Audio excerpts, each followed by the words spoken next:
Good morning, everybody, and welcome to our full council meeting today, Tuesday, the 19th of November. And welcome to those of you online as well. Our first item is declarations of interest. Do I have any, please? Councillor Legg. Interest in item 11 as my sister hosts a student from Scilly. Thank you. So item 2 are minutes of our previous meeting. Do we have any issues around those minutes? Councillor Watt? Yeah, thank you, Chairman. Just a small amendment to the bottom of page 5, C158/24. I said at the meeting it was not a prescription and it excluded nature recovery. Actually, it's all about nature recovery. What I did say was it excluded marine nature recovery. So if the addition of marine would go in there, that would be correct. Yeah, we'll organise that. Thank you, Councillor Watt. No other issues. Could I have a proposer for the minutes adoption, please? Councillor Watt, seconded Councillor Grottick. All those in favour? It's carried. Thank you very much. Chairman's announcement is item 3, and I have a number of announcements today. Last Friday, we had a visit from 2 civil servants from the Cities and Local Growth Unit, which is a partnership between the Department of Business and Trade and the Ministry of Housing, Communities and Local Government. Becky Miles, the Area Director for the South West and the West Midlands, and Shan Lloyd from the Area Lead for Cornwall, Isles of Scilly, Devon, Plymouth and Torbay, met myself, Councillor Tim Dean and officers, and visited Enna Farm, Carn Thomas and the Cultural Centre and Museum project on St Mary's before visiting St Agnes. On St Agnes, Councillor Harry Legg gave them a guided tour and they met some of the residents who they had discussion with on the challenges of island life over lunch. The visit went on really well, and I believe we have another 2 civil servants who we think we will help champion Scilly in our discussions with ministers. I'd like to thank Councillor Harry Legg and Councillor Tim Dean and the staff who all made this such a great success. On Friday, I also attended the Cornwall and Isles of Scilly Leadership Board, and although much of the meeting was centred on Cornwall, I did speak on the item that discussed priorities for young people in Cornwall, ably supported by some briefing notes produced by Councillor Joel Williams. It was agreed with the Leadership Board and the Chair of the Cornwall Youth Council, Gabriella Ryder, that the youth of Scilly's voice would now be included in the work going forward. Lastly, I have had several members comment to me about a statement made by Linda Taylor, the leader of Cornwall Council, concerning a combined authority between Cornwall Council and the Council of the Isles of Scilly. As the statement mentioned, any such arrangement would need to be agreed by both councils and will ultimately be driven by the government white paper on devolution that is due to be out in the next 2 weeks. Once this paper is published, members will be briefed and it will be up to this council on how it reacts and proceeds, and will include our ask of this new Labour government. Thank you. Item 4 on the agenda is consideration of any questions received under Standing Order 14. I have none. 5 is consideration of any motions received in accordance with Standing Order 12. I have none. Item 6 is to receive draft minutes from committees for information only. We have none. And item 7 are urgent items, which I have none. So part 1, agenda item 8 is the planning applications, and this is in the hands of Sam Whitehouse from South Downs Planning Authority, who's helping us on these planning matters. Over to you, Sam. Thank you. Thank you, Chair. Good morning, members. The proposal seeks listed building consent and full planning permission for the siting of a flagpole on the front elevation of the Old Wesleyan Chapel. The flagpole will be approximately 6 metres high, coming up to the eaves of the building, and would support the ongoing civic function of the building. Following comment from the Conservation Officer, the proposal has been amended to ensure that the fixings go through the mortar joints rather than through the brickwork. With this in place, we're satisfied that there will be no harm to the historic fabric of the building.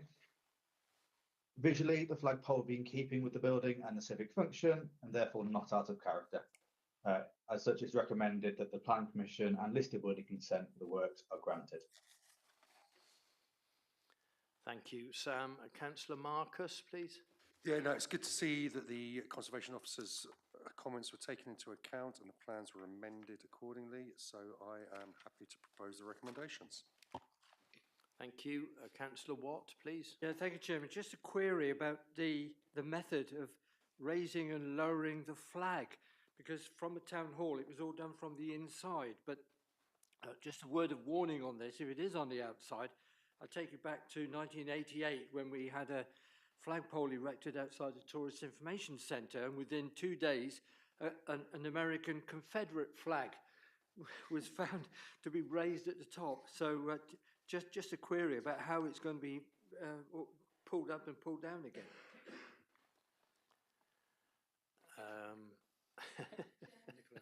Nicola. That's an operational matter, and we'll take those comments into account. Thank you. Thank you. Councillor Dean, please. Yeah, just a, I think it's a typo. Paragraph 4 in the paper, it says it's the west-facing principal elevation, and the picture above is the side it's going to be on. It says the east-facing elevation, so I believe it's the east. So just to clarify that, but happy to second the proposal. Thank you very much. So we have a proposer and seconder for the recommendation. All those in favour, please. That's carried. Thank you very much indeed. Thank you very much, Sam, for your work on this. Thank you.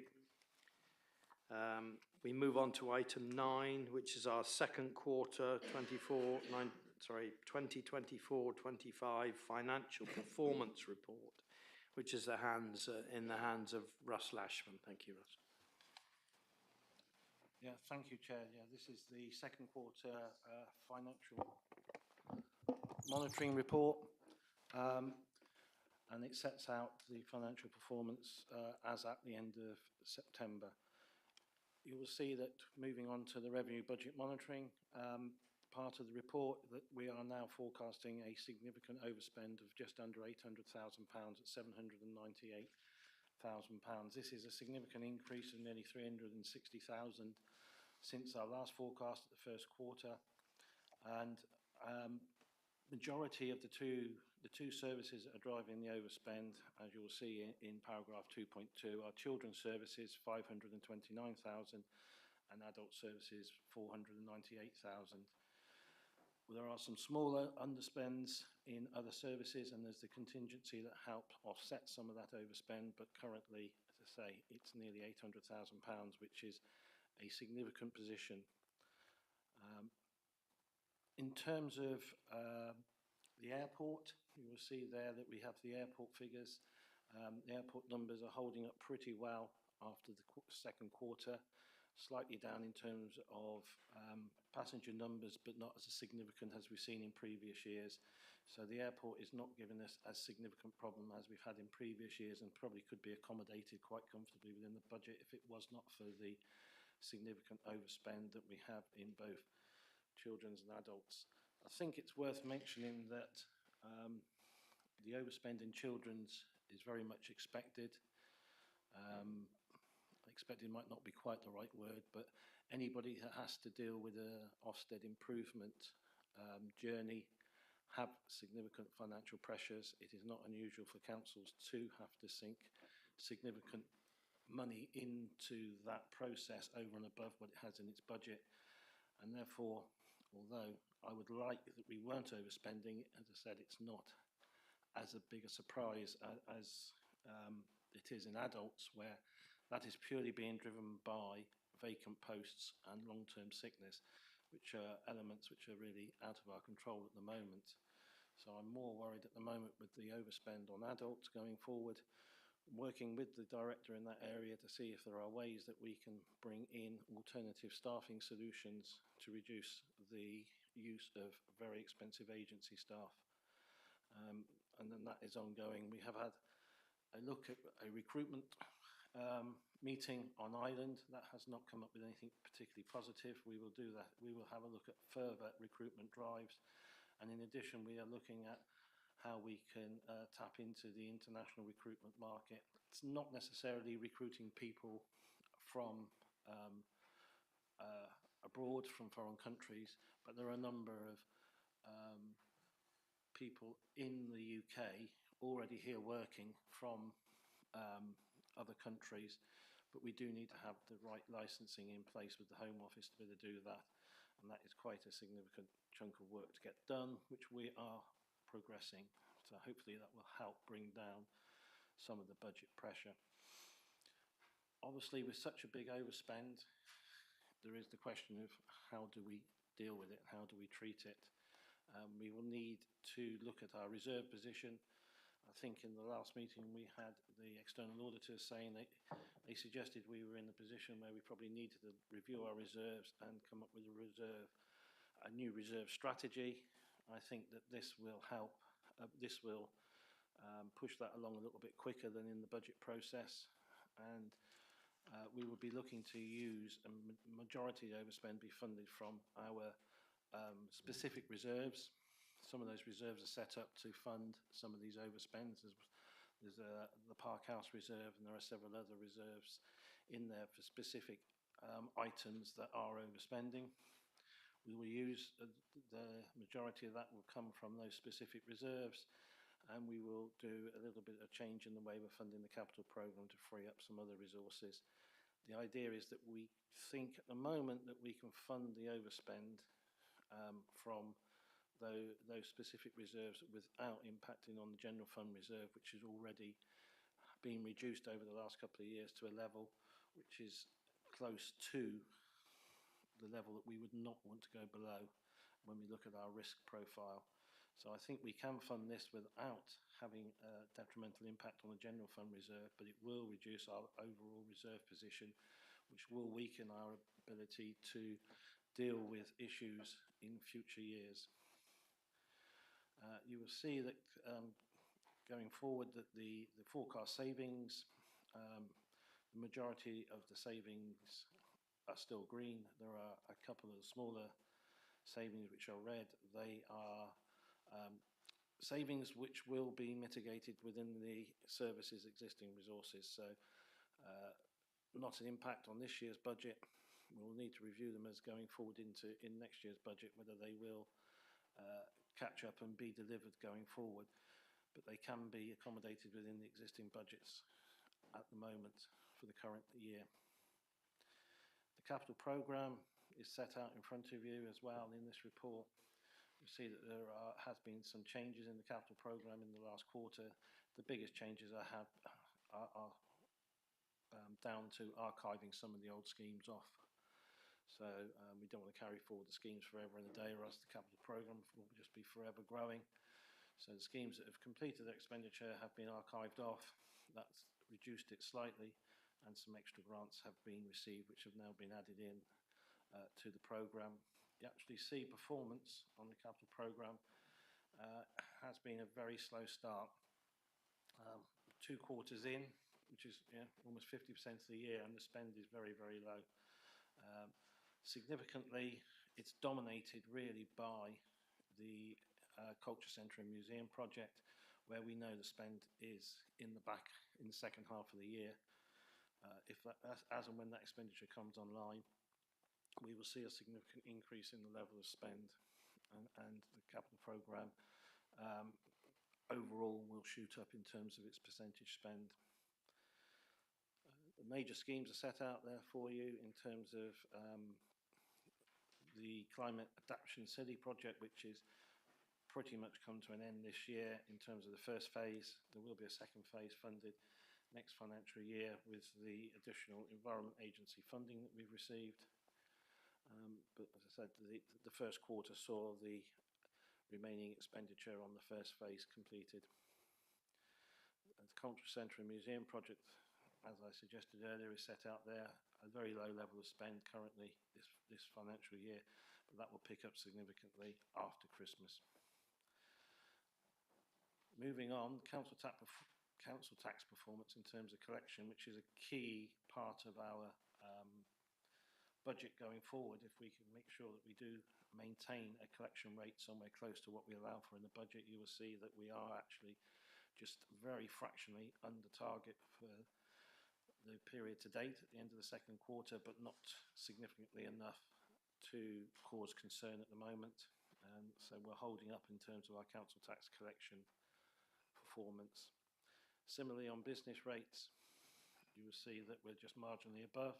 So again, both the areas for collection of business rates and council tax combined are pretty much online for what we are expecting, which, as I say, as we go into the budget setting process, is an important key factor that we don't have to significantly change our resource predictions going forward over the next 3 years. Going to the debt collection, you can see that we're chipping away at the water rates money. It's now several years since that was handed over, but the debt is coming down. The majority of the debt is being written off from now on, but we are still chasing those debts down to try and recover them. Small bits are being recovered. The majority are getting written off, but we are not writing off en masse. We're writing off as we go through the individual cases and they become uncollectible. So we are trying to collect every last penny. There will be no financial implication to the revenue budget if we don't collect any more, because we've had 100% provision set aside for this for some time. Housing rent collection performance, again, its performance is slightly under target. We're starting to see the balance outstanding just building up a little bit, slight area of concern. We do need to start looking and see the cause of some of those backlog of rent being collected. And as I say, just beginning to tip into the area where further work is needed, and we need to start understanding why we're getting some arrears on housing rent. And the sundry debt position is continuing and is pretty much on target. For the year, there is one significant debt in there. I can't really mention it because it would be personal to an individual business, but we are in discussions with that business and we have been promised payment in the next week. So hopefully that will bring that back within our tolerance and our target. The payment of invoices, we seem to be doing better with our SMEs than our total supply base, including our national suppliers. It is an area that we do need to look at, but at the moment focusing more on some of the other elements of the financial performance of the actual spend and the overspend, and we will look at the payment performance at a later date. Treasury management activity, I won't dwell on other than all the indicators in those tables have been updated as we have to report on them on a regular basis because of the new rules on treasury management from the government, and those indicators are set in there showing that we're living within our borrowing limits and we're not borrowing too much money at the moment. That's the report. Thank you. I'm happy to take questions, Chair. Thank you very much, Russell. Councillor Grottick, please. Thank you, Chair. Good morning, everyone. As budget considerations continue, thank you again to the Chief Executive 151 Officer for this short and important finance performance report to the end of September. As usual, it is very clearly set out and will form an important part of our ongoing budget work and how savings can be achieved. All members and budget holders will of course be involved, and the overspend is very concerning, although we have all been aware for some time of the key drivers in this area.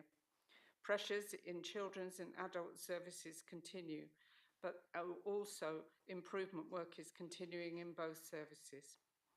Airport finance is a part of an ongoing wider consideration, and more detailed reports are in hand. Just a comment to finish that it's really pleasing to note the improvements in payment performance, very important for our small businesses. Thank you once again to everyone involved in this work. Thank you. Thank you. Councillor Sims, please. Yeah, I've got a couple of things. 2.7, I think, yeah, airport numbers. I'm just looking at the cumulative passengers graph on page 24.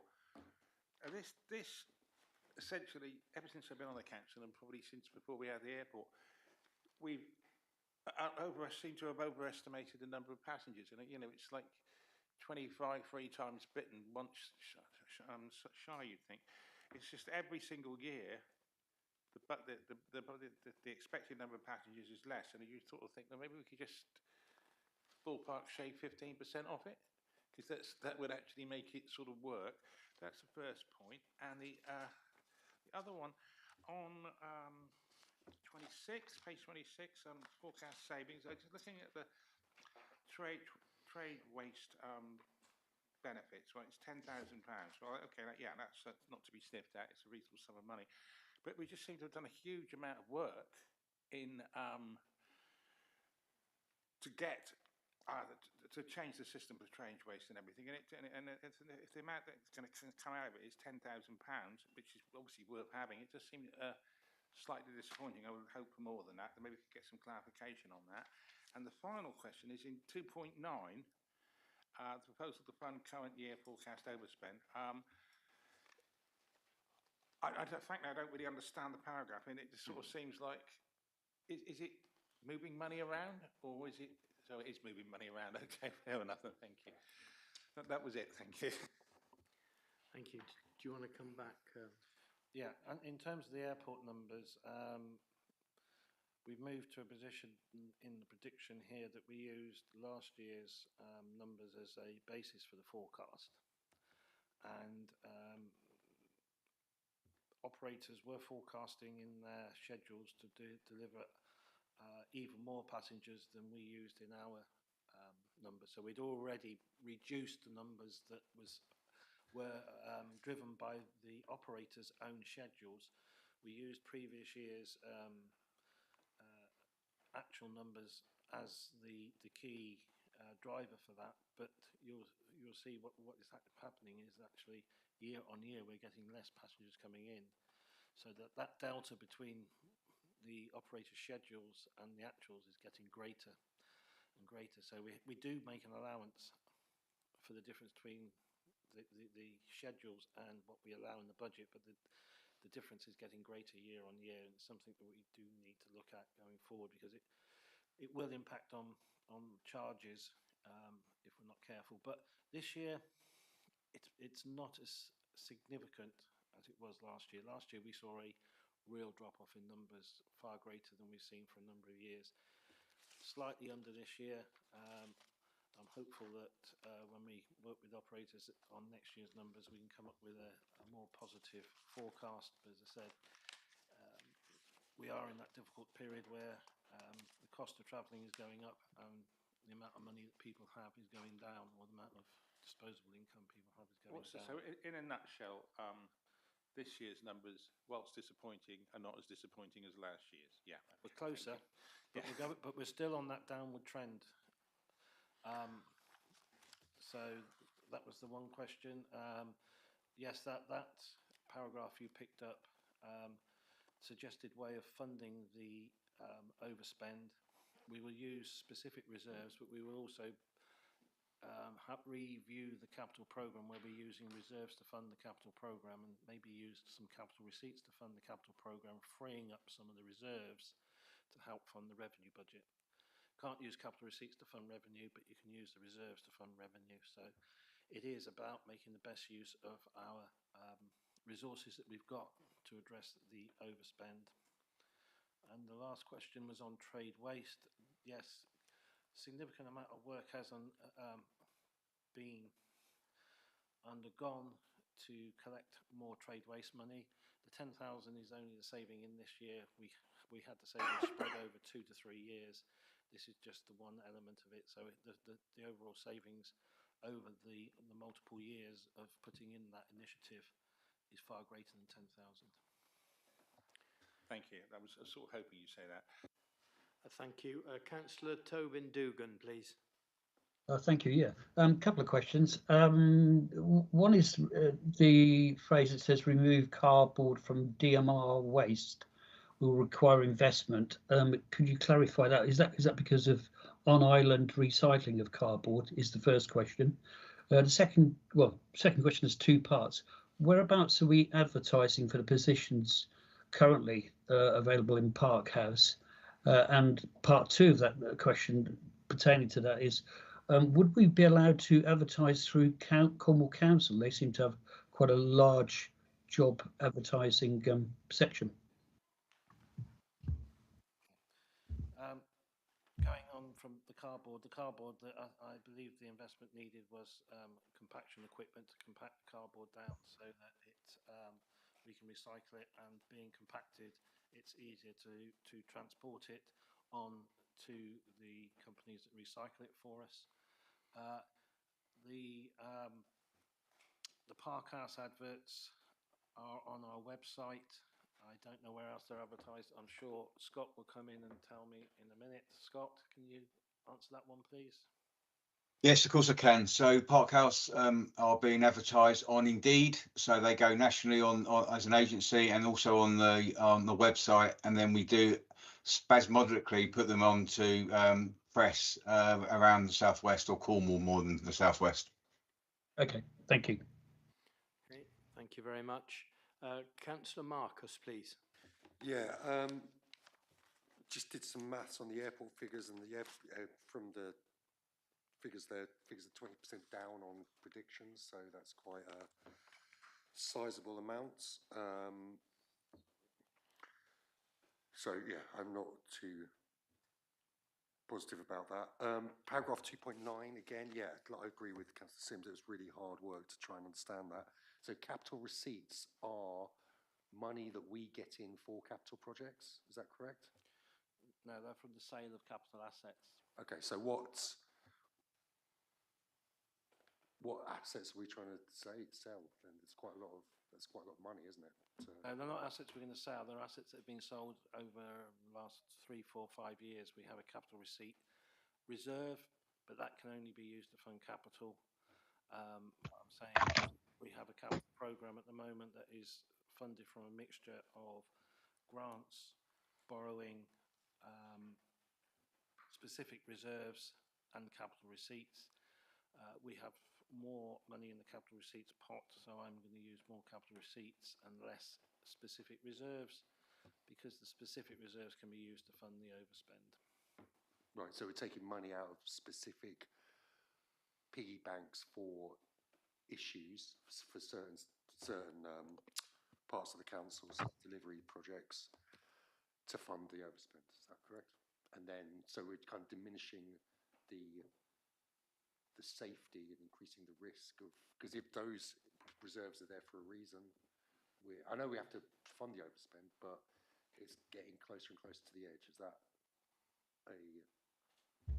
Yes. Yeah. I mean, we had a very, very comfortable reserve position 2 years ago. That is now reduced over the last couple of years with the overspends we've had.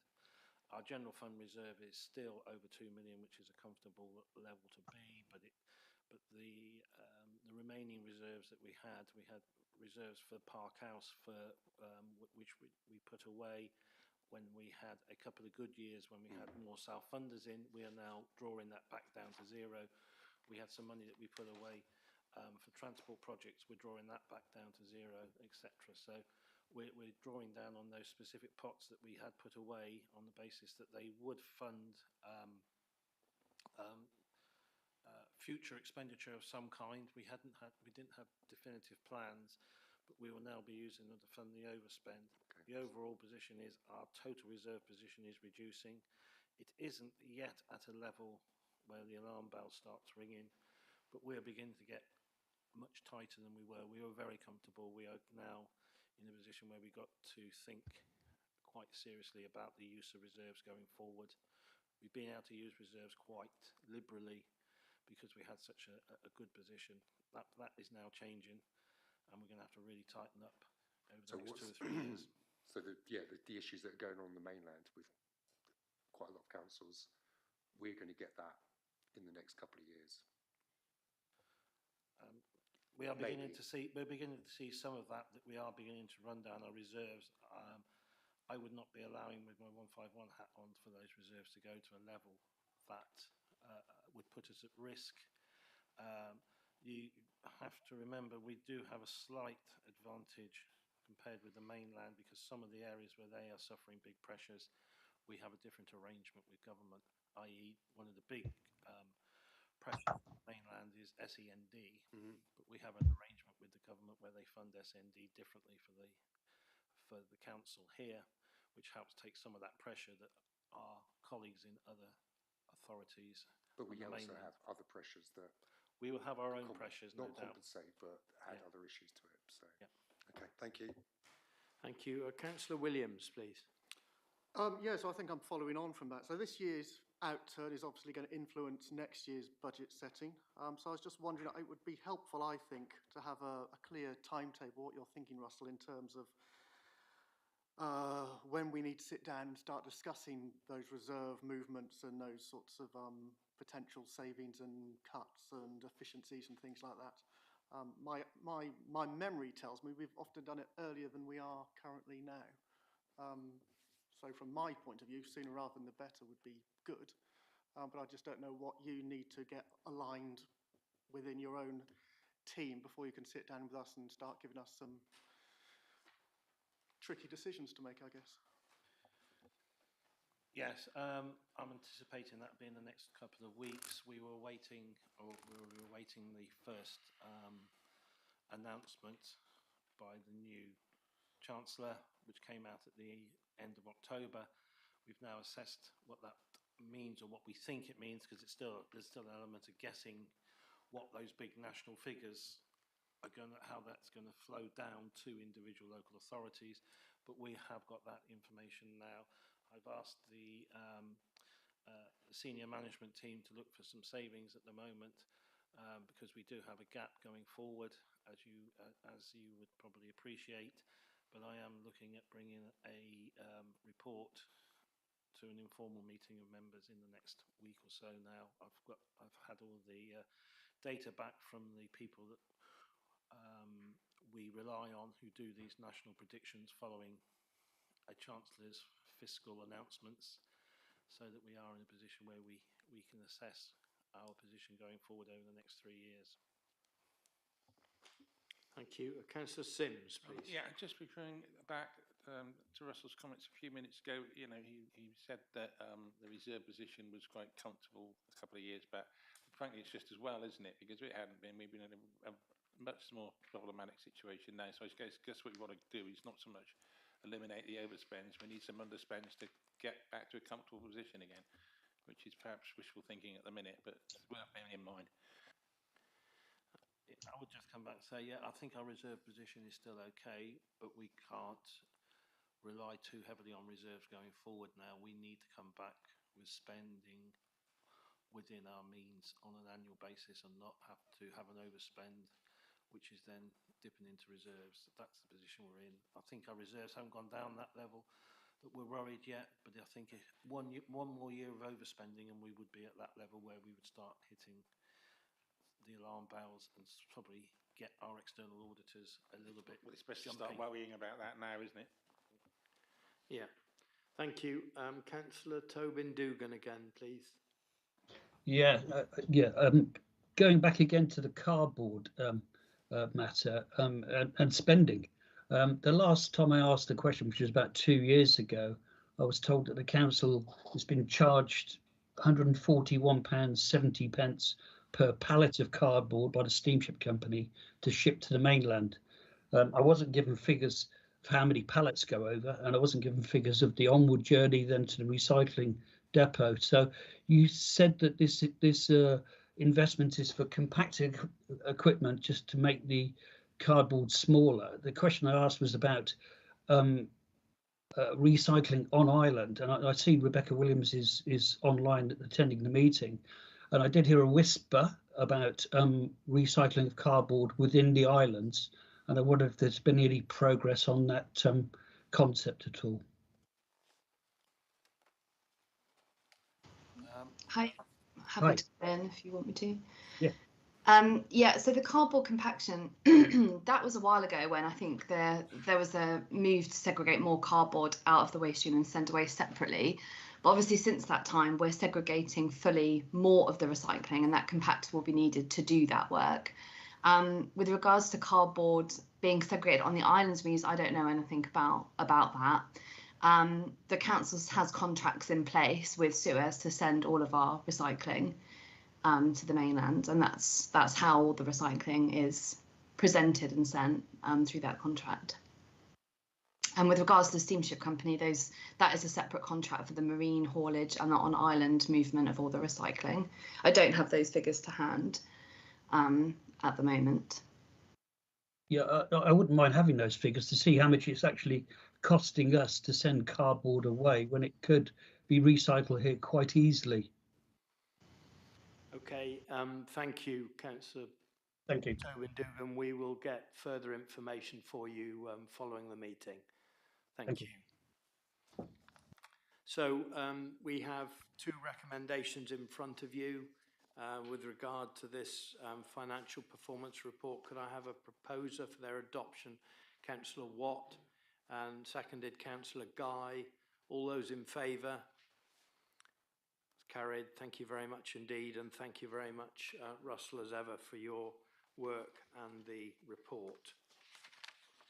We move on now to item 10 on our agenda, which is the Park House potential redevelopment in the hands of Director Nicola. Thank you. Thank you, Chairman. Thank you, members. So you'll recall in October we brought a paper around the options to Park House, and we were going to report back early in the new year, but we've been able to accelerate that work to bring you some initial financial analysis of the options that were put to you in October.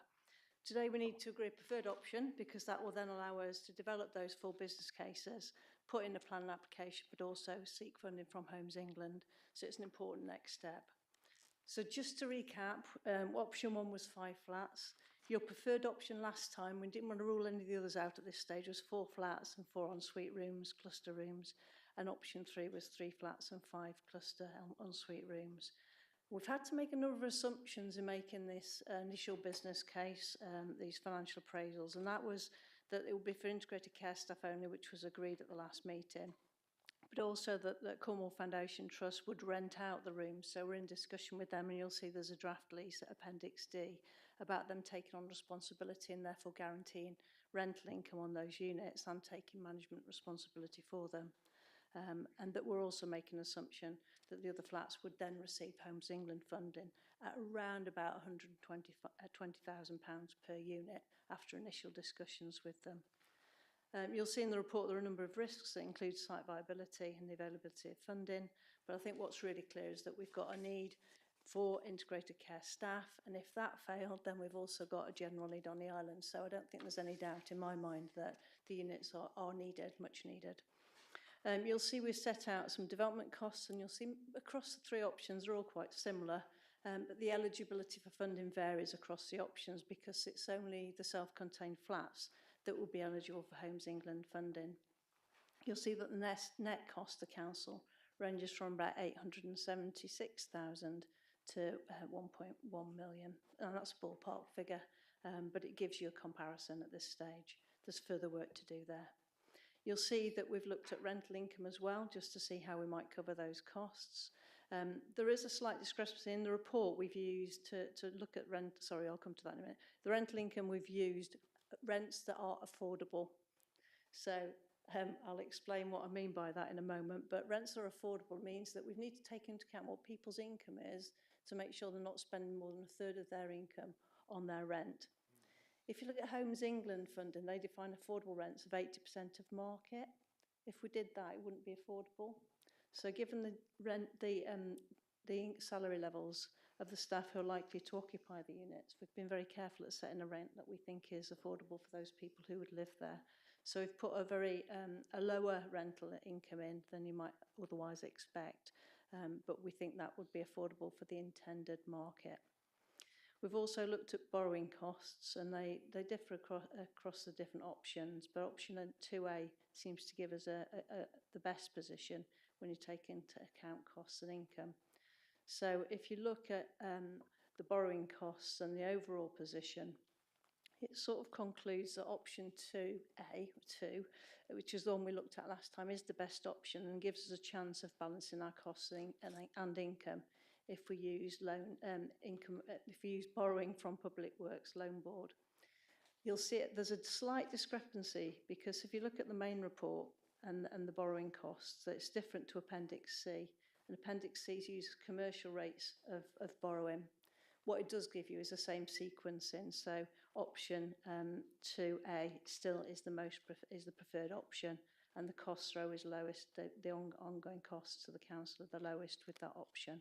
So the recommendation for you today is that we provide that as the preferred option. So we then explore that further. We get an application into Homes England for funding, because I think without the Homes England funding, we won't be able to afford this easily. We also need to do some due diligence in terms of what the costs of the build will be before putting in a planning application. And we hope to get the full business case back to you with those details around the actual build costs and tender prices by March, which might be quite ambitious, but I think we need to move at that pace to be on site next autumn if possible. So it's an ambitious programme. The way we've been able to accelerate the work here is that we had some One Public Estate money in the bank from previous work that had been done on the hospital. So we've been able to use some consultancy working in conjunction with Olivia in her personal development to help her work out how to get a scheme together, but also to pull this project together at a pace. And we'll have a little bit more money in the bank in relation to that project to allow us to continue to accelerate this work through to next March. Thank you, members. Thank you, Nicola. Councillor Dean, please. Yeah, thanks, Nicola. Good report, quite exciting, I think. For me, it's all about trying to get the maximum benefit for the minimal cost, and I think the option that you've highlighted as the favourite meets that. I'm also really pleased that you've put in real affordable rents rather than defined affordable rents, which we know aren't affordable.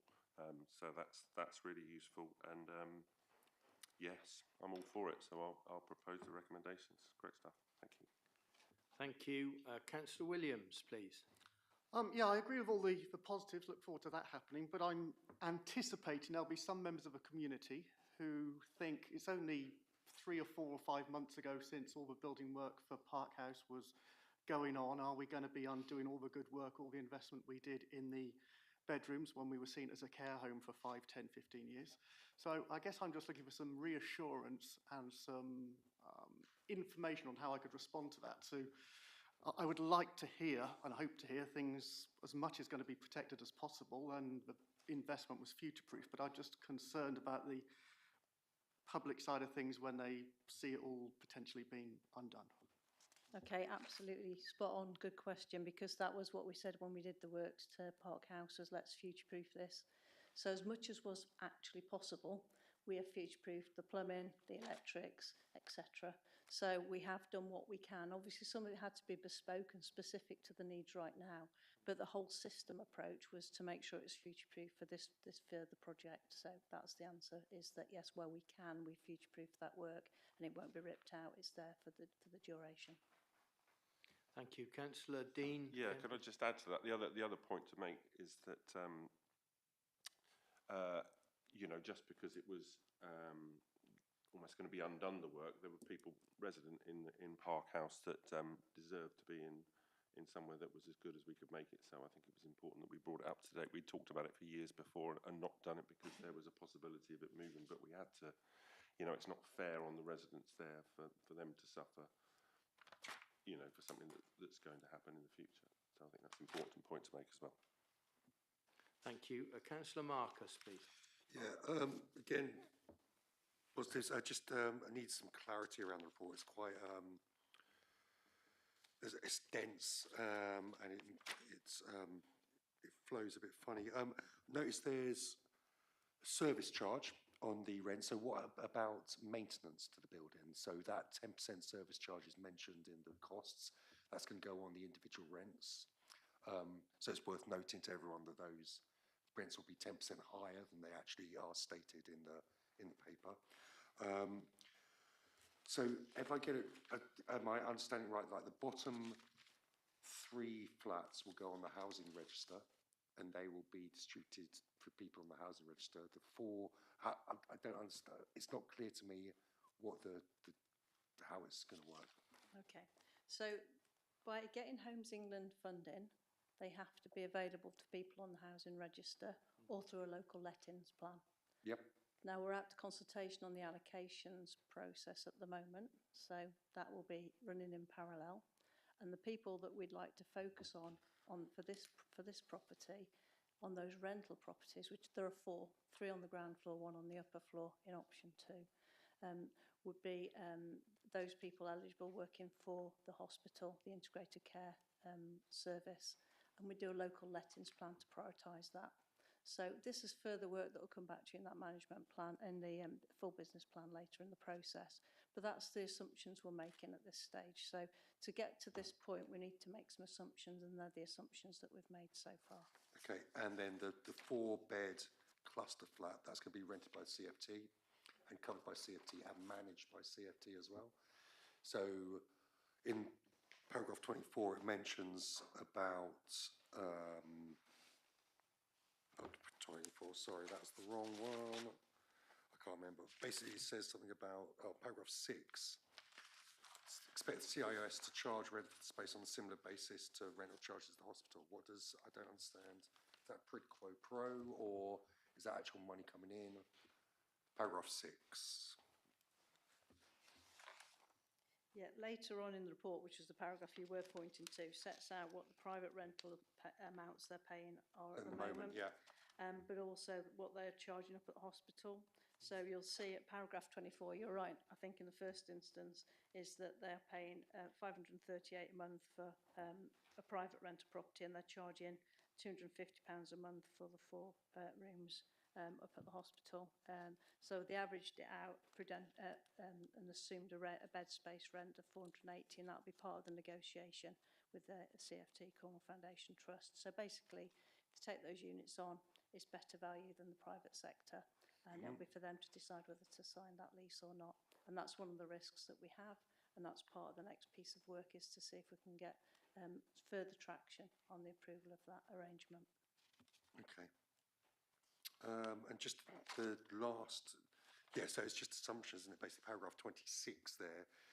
You're talking about the source of capital funding and the uncertainty around whether we will get capital funding for it. So this, again, is another assumption in the figures. The figures are not final, which makes me a bit nervous, but we're not actually agreeing to, we're not committing to anything at the moment, are we? So what I would like to see is if things don't work out the way you think they're going to work out, are there going to be other options still considered as well? Yeah, so at the moment, all we've got is informal discussions with Homes England about what grant we might get from them. So positive discussions, but informal. Unless we've got a scheme, we can't have a discussion, a formal discussion. So it's a bit chicken and egg. So at some stage, we've got to say this is our preferred option, and this is what we'd like to get grant funding for, and then we put an application in. So following today's meeting, the first thing we'll do is we'll go back to Homes England and make those more formal discussions before a formal application is submitted for grant funding. Now, we don't have to take that grant funding, but we do need to know if it's available or not. But it's in the region of about 120,000 is what we've been in discussions about. You'll remember they did part fund us on April Cottage as well, but this will be a more significant contribution because we made the point that that wasn't sufficient to bridge the gap. So they'll be looking at the business case like we are and seeing whether whether that needs an uplift. And the discussion so far has been positive. Brilliant, thank you. Thank you. Councillor Sims, please. I absolutely think option 2 is the best way. I think it maximises, well, it's the best compromise between flexibility and numbers. But a question I have, which is probably, because it seems silly, I've looked through this a couple of times and I cannot see where option 2 morphed into option 2A. I don't know what, I'm just intrigued that I've missed something. Okay, it's on page 44, and it's a sub-note, because actually, on option 2, the layout plan is for 4 flats, 3 on the ground floor, 1 on the upper floor, with the 4 ensuite rooms. Now, one option, which was 2B, which we've ruled out, is that you could just lease that 1-bedroom flat upstairs on a short-term basis rather than as a social rental or affordable rental. So it wouldn't be eligible for Homes England funding if you did that. So we've ruled that out of the equation, because if you look at the maths, it doesn't stack up. So the best way to bring that unit forward would be as part of the Homes England funded scheme, which means it must be on a long-term rental. It can't be a short-term rental. So 2B was a bit of a red herring, but we explored it just to check whether it stacked up to have that as what we called a general fund property, in effect. Okay, well, thank you. Well, I'm happy to second the recommendations. Thank you. Councillor Mumford, please. Thank you, Chairman. Yes, I'm not a keen person, as you know, on having the 4-bed cluster flats with communal facilities, because I don't think that it works long term. So that is going to be for short-term people that are just coming here for.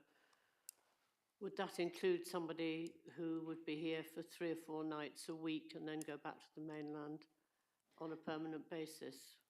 So what CFT have told us is the way they operate those units at the moment is that provides people to sort of a landing base, if you like, on the island, and they quite quickly try and get people into more permanent accommodation. So the intention would be to use that for longer term users who would be using that as a stepping stone to a rental. So it might be that you've got someone coming over and they haven't got any accommodation, it's the height of the summer, they'll stay there for a little while until we can find the accommodation and they step into the housing market. There will be some short-term requirements as well, and that will be for CFT to manage, because they may have radiographers or dentists or other nurses, whatever they need it for, they'll be obliged to manage it. So we'll need to see what their management plan is as part of any arrangements moving forward, and that draft contract will need to be carefully worded to make sure it's used for the right purpose. But I think the intention will be it's either a landing space for people coming and starting to work on the islands where there's nothing else available, or it's where people need to come over and assist and support the health and care integrated project. So it will be for those people working in that facility. And what happens to any of those cluster flats if they're not occupied by CFT? If one was left empty, say, for a few months, you're going to have people on the island saying, you know, I could go in there or whatever. It's for them to manage, but we'll have a look at the word. It's a good point, because my thought was that potentially we'd be able to use it as a council. If they're empty for any length of time, it would be useful to have a fallback position where it reverts back to us. So we'll need to take that into account when we look at the tighten the wording up on the term at the heads of terms. But it's a good point. We wouldn't want to see them empty. I don't think their intention is to keep them empty, but you're right. If there is that opportunity, we need a fallback position. And my preference would be that it reverts back to council. There's quite a lot of detail to go into yet, isn't there? Yeah, thank you. Thank you. I have a proposer, Councillor Dean, seconder, Councillor Sims, for option 2A and the other recommendations. All those in favour, please. That's carried. Thank you very much indeed.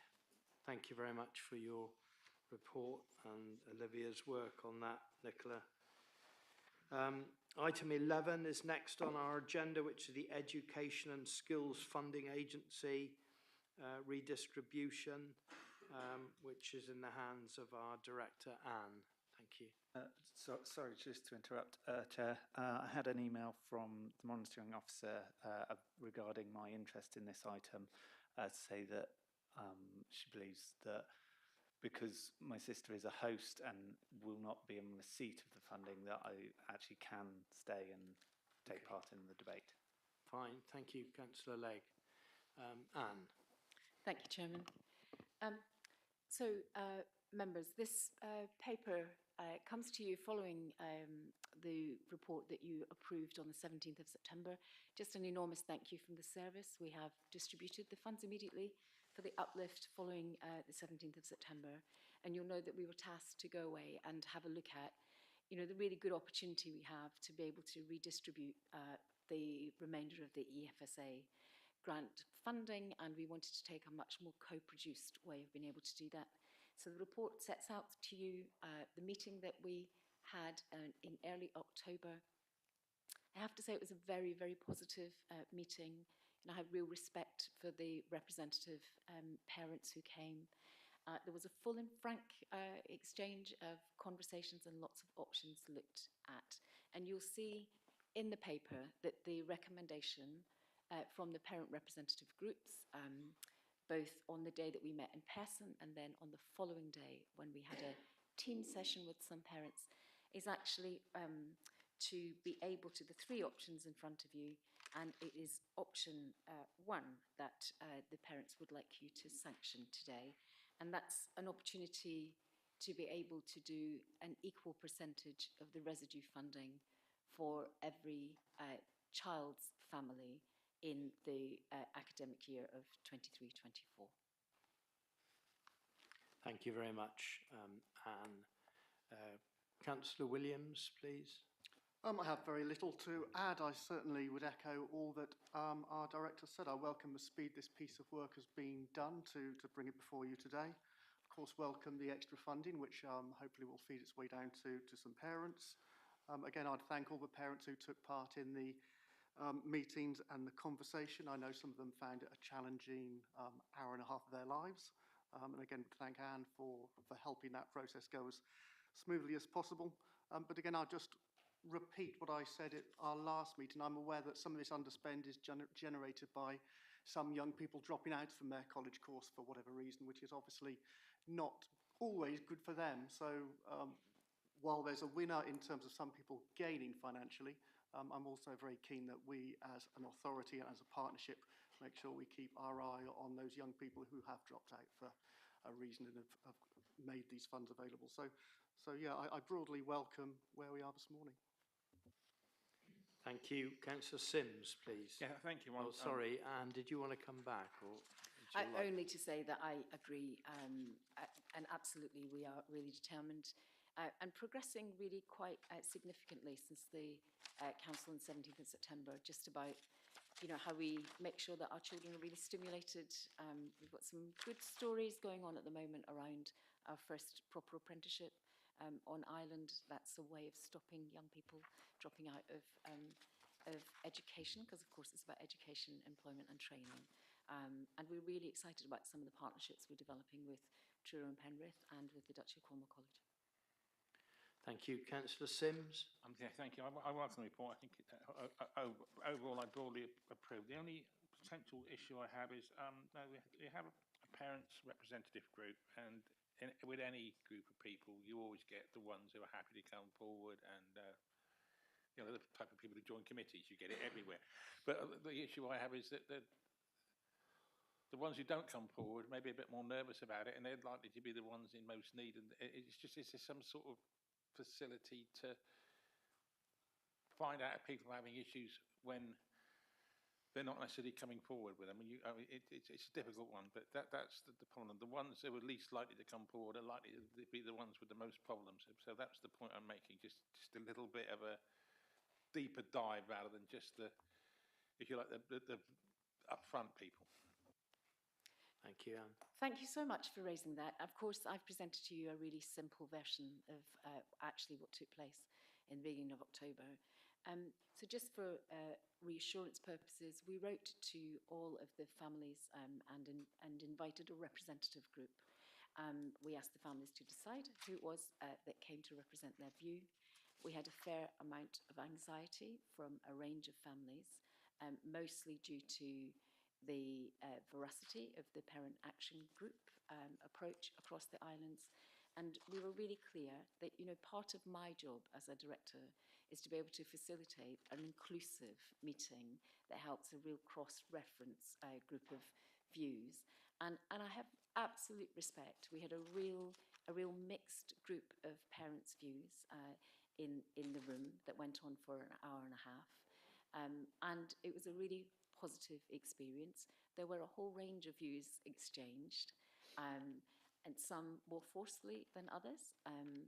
We separated into small groups to be able to consider 3 options. We had 5, and then we reduced to 3, and it was a really collaborative experience. So I just want to give you some assurance that it was a very inclusive inclusive agenda and an inclusive outcome.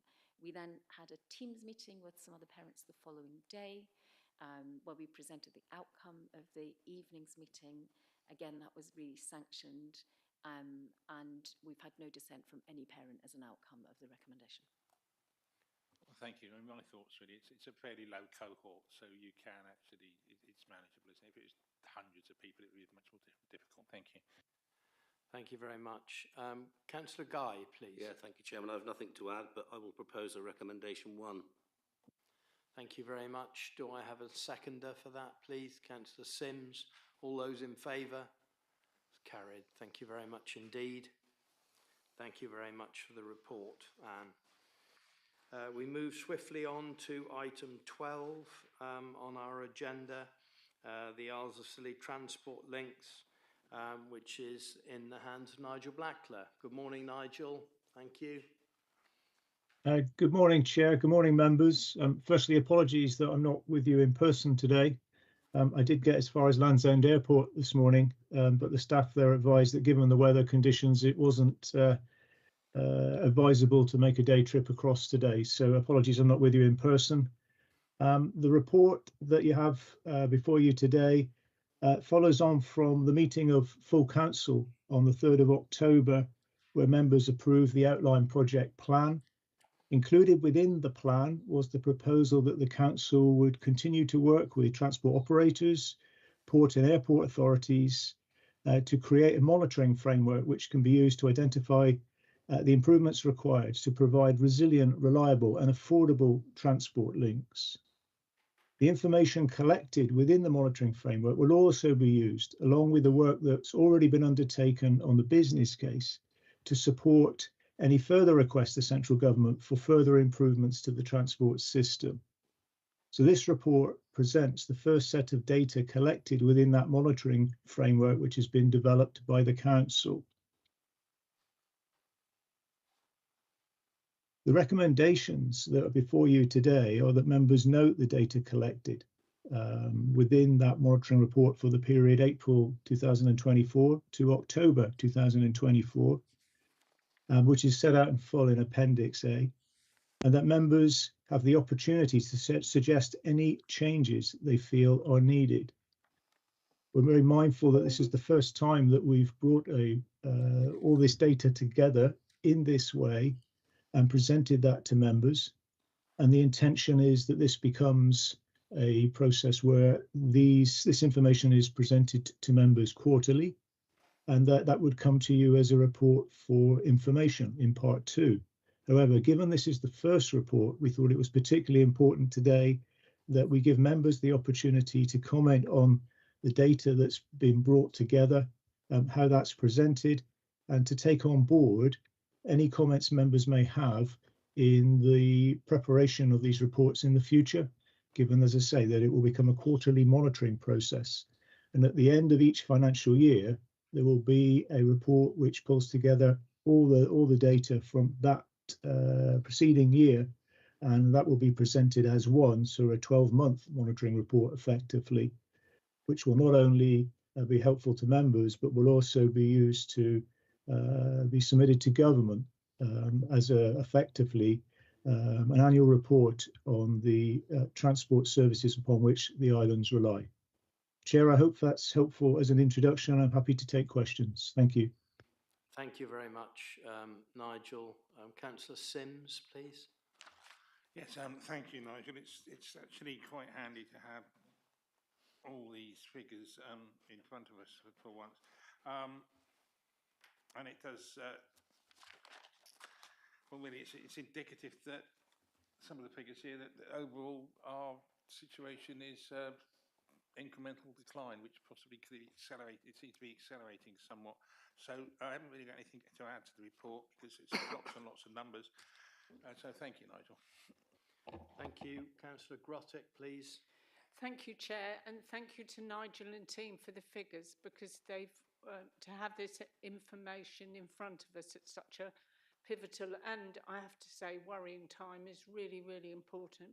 I'm particularly concerned about the movement of the flights to Newquay and the ability of people to access health services in a day at Treliske and actually return home. Because as we all know, the costs of staying over, especially if you've taken a family member for support, are really onerous and are going to impact, I think, hugely on islanders. So I think that's really pivotal. Can I also ask page 7 about the comment at the bottom of page 7 with regard to the reporting of the resilience of air services and the fact that we cannot report and assess cancelled flights when passengers are transferred to the boat. And I think this is a really important area that, if possible, it would be good to have another look at and see how we could possibly take this into consideration. Thank you again. Thank you very much. Councillor Williams, please. Yeah, I found it useful too. I don't know, Nigel, if it's possible to get any data on capacity. I'd be interested in how many days a year Salonian 3 and other operators are potentially running at full capacity, bearing in mind the new boat will have more. I don't know if it's at full capacity 5% of the time or 50% of the time, so just some information on that would be potentially useful. But I'd also just welcome some, and I don't know if it fits into this or not, but just some more data on how the freight figures impact on the cost of living for people living on Scilly. I think in the past we had a comparison where a box of groceries from the co-op could be compared to a box of groceries from Tesco's, and we were able to see a significant increase in that.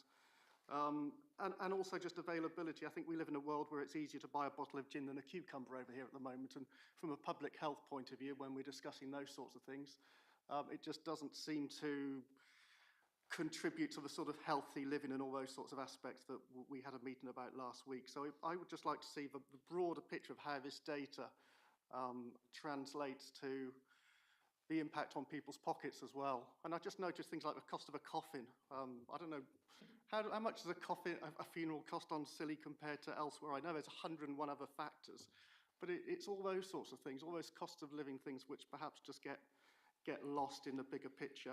And I think on that scheme, I think probably we do need a bigger piece of work on data. We were talking about joint strategic needs assessments last week, and lots of the data for health on Scilly is sort of lost in Cornwall. So again, not for this report, but just a wider view of what the data tells us to help influence some of our decisions would be useful for us. Thank you. Nigel, I don't know whether you want to come back. I mean, they're not sort of specific questions for you. I think they're really good points made by Councillor Grottek and by Councillor Williams, which I presume that you will be following up on. But is there anything you want to come back on?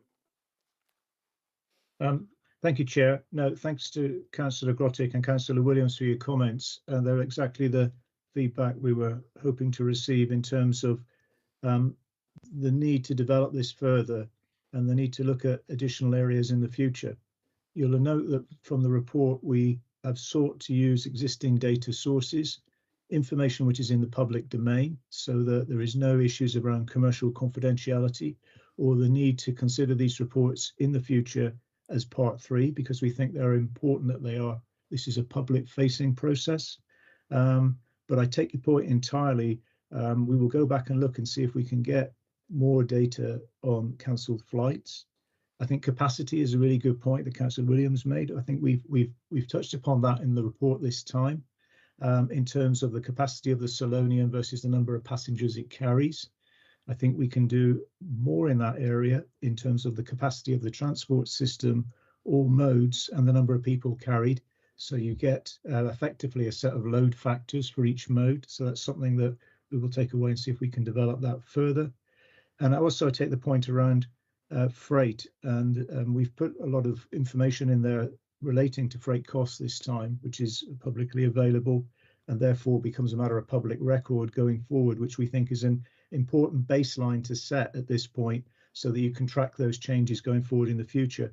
But as Councillor Williams says, these have an impact on the cost of living, and we need to see how we could take that information that we've got and produce some form of cost of living index comparable with the mainland, so that we've got that available to us. And I think the data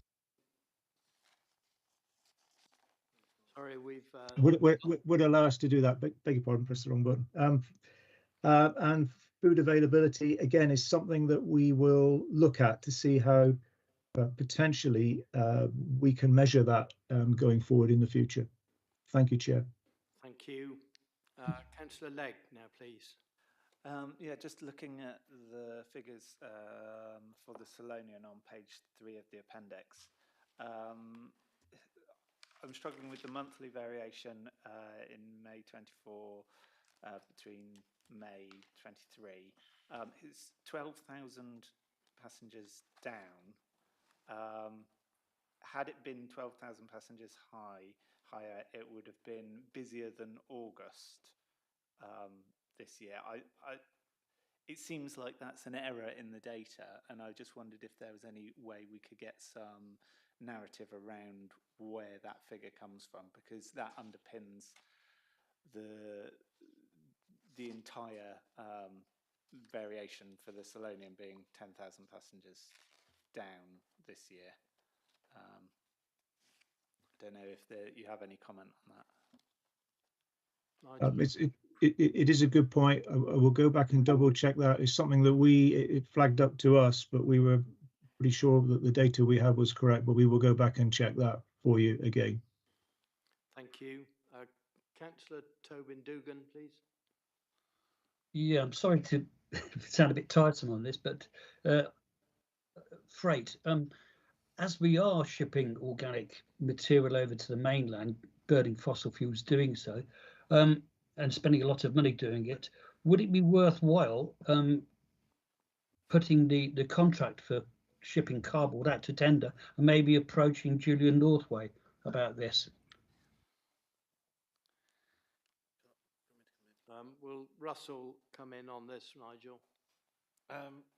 Yeah, just to say that the arrangements for transporting our waste, both recycling and residual waste, and how we deal with it on the mainland is a piece of work that's ongoing.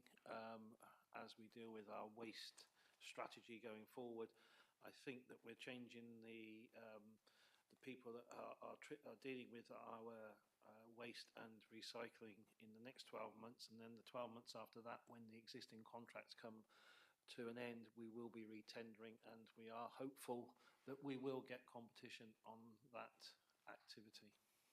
Thank you. Thank you. Councillor Dean, please. Yeah, I think I just want to back up what Councillor Williams said about the cost of freight and the impact it has on goods, and whether there's some more work we can do on that. I'm looking particularly at the building supply prices, and if I'm reading this right, which I think I am, it's saying there's an extra, or the freight cost for a ton bag of aggregate is £77.60. So that's on top of, that's more than the cost of the bag itself. I believe a bag of aggregate is about 50 quid, maybe a bit less than that. So that's a massive, I mean, Christ, no wonder we can't build anything over here if that's how much we're paying on freight. So I'd like to see some comparison of, you know, the cost to buy it on the mainland, and then, you know, the cost with the freight over here on, you can't do it on everything, I know, but on some selected goods would be really useful information, I think, to have. Thank you. We'll do that. Councillor Sims, please. Yes, thank you. Just referring to Joel's, a point of order for Joel. I don't know if a coffin price is a cost of living. However, yeah, it would be really useful to have some sort of index about how freight costs affect us. It clearly does hugely. Just in my recent bitter experience, I ordered a cooker. I thought it would be free delivery. I was naive, it wasn't. It was 45 quid to get it over. It was another 21 quid to get it delivered to the house. And you know, that's about 30% of the cost of the thing. So, and this, I mean, maybe we could all take notes on this, because any of this data is quite useful, because we have a massive, massive problem here. Particularly with the recent with the work going on at the town hall. I mean, the cost of creating everything, it's really gone, it's shot right through the target. So it's a huge problem, and the council certainly has data on this which can be passed forward, and if anybody else has got some, just sort of keep a note of it, really, because I think could at some point it may well be useful. Thank you. Councillor Grottick, please. Thank you, Chair. Just to say, Mr. Blackler, that possibly outside this meeting, I think there's a valid case for looking at how we can weave, I think the current phrase is people's lived experiences into this piece of work, and possibly the work around the joint strategic needs assessment is a separate piece of work perhaps, but the freight issues are indeed pivotal, and to actually have some experiences of how, for example, building merchants, builders are actually experiencing the freight issues, I think would be really useful. Thank you. I'm sure we will. Could I please have a proposer for the adoption of this recommendation? Councillor Grottick, seconded Councillor Sims. All those in favour? It's carried. Thank you very much. And I would like to thank you very much indeed, Nigel, for your work, continuing work on this, which is really important to inform the work that we're continuing to do with government to try and make sure that we can achieve affordable freight and passenger service to these islands in order to give us a future. So thank you very much indeed. It's an extremely useful piece of work, and we look forward to it being developed. Thank you very much. Yeah. Thank you, Chair. Thank you, members. I now move on to item 13 on our agenda, the last item on our agenda, which is the Council Performance Summary and Corporate Risk Register Q2, which is in the hands of Russell Ashman again. Thank you. Thank you, Chair. Yeah, set out alongside the first report I presented, which was the financial performance. Here we have the non-financial performance and the latest position on the Council's Corporate Risk Register at the end of Q2. The performance data is set out for you in the attached appendices. A couple of comments on it would be that you will see that for children's services there is no data. That data will now be coming forward from the third quarter because we have now implemented the Mosaic system. So until the implementation of the Mosaic system, we have been unable to really do positive performance reporting in children's. It would have been a very laborious manual process and probably questionable about the accuracy as well. We now, with Mosaic actually in place, we will now have the quality of performance reporting that we should have for a children's service, and you'll see that data in the third quarter, hopefully, as say that system has gone live for children's services now.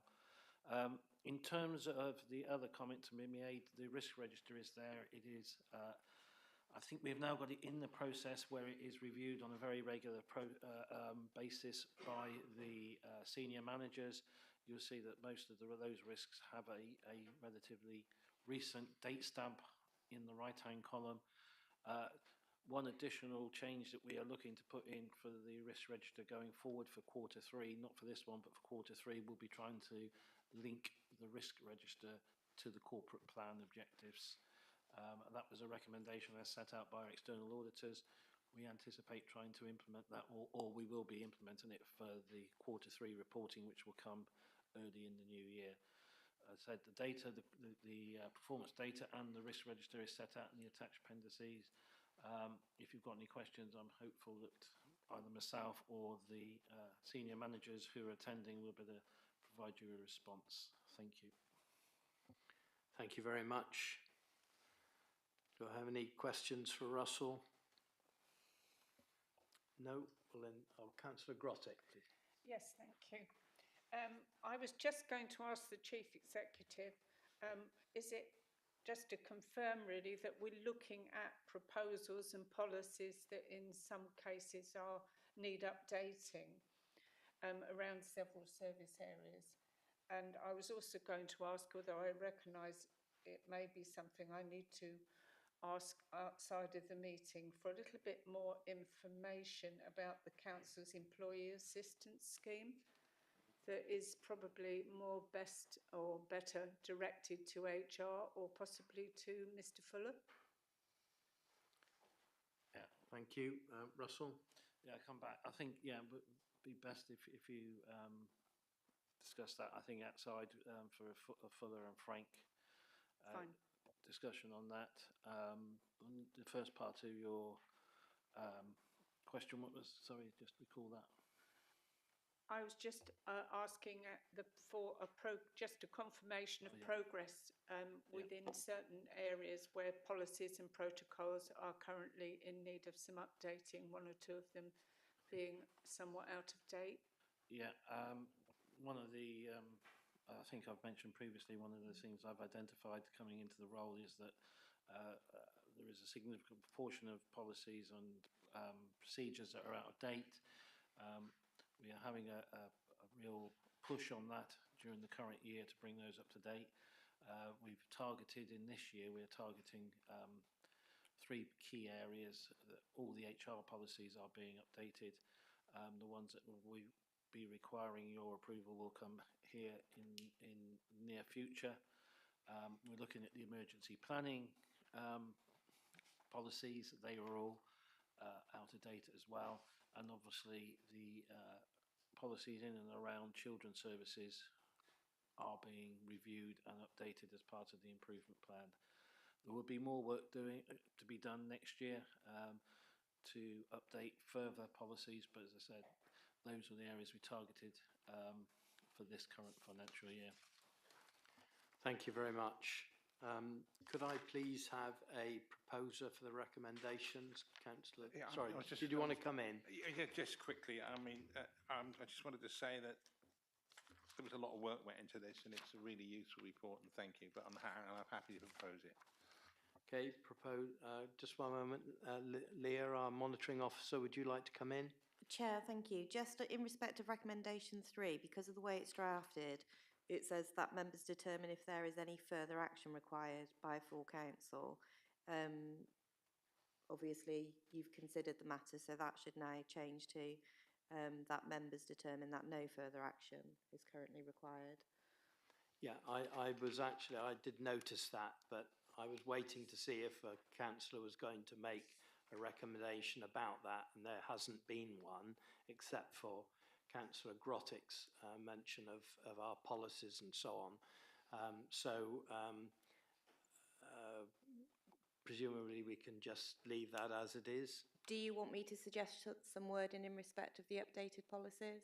Okay, thank you. So that members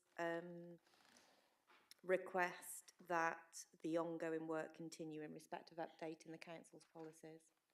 Fine, thank you. So, I'm happy Councillor to Sims, revise are you my happy with that? Yeah. And Councillor, who was seconding? Councillor Mumford, are you happy with that? All those in favour? That's carried. Thank you very much indeed. And that brings our meeting to a close, so I will now close the meeting. Thank you very much indeed.